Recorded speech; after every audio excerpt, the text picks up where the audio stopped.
you guys are gonna pour. It's fast. Huh? You guys are gonna pour up to the spout. Right, so we all see in there. And in fact, you've got volumetric lines there, in there. So I'm preparing a 12-ounce latte, so I'm gonna put about 10 ounces of milk in. Go ahead and drop your espresso.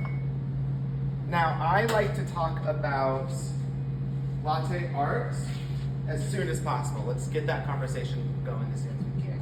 And don't be deceived by it. Latte art is not one of those things where baristas, like artsy baristas do. This is something that every barista does. It's a part of the job. Luckily,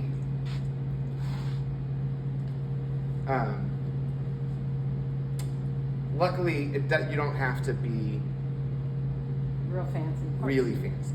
And in fact, I usually discourage that at first because it could be a bit distracting from the other components of drink building, like espresso extraction and proper mixing. But we are going to talk about it. We're going to talk about how it works. So first we steam. There's that aeration, that tearing paper sound. That sound stops. That tells me that we're no longer adding air. Now my vortex is blending, breaking those air bubbles down. Turn it off when it's too hot to hold. Purge, light, all that. All right. So tilt your mug 45 degrees.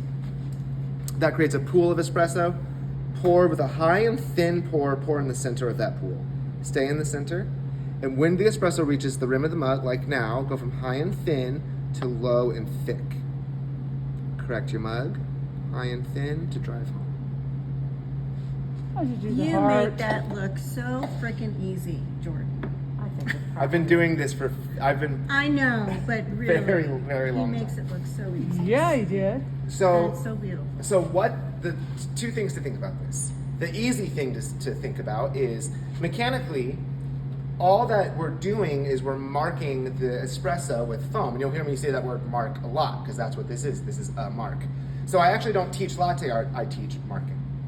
And then it's the barista's job then to apply that mechanic to whatever design they want to start working on. So oftentimes it'll be tulips, which are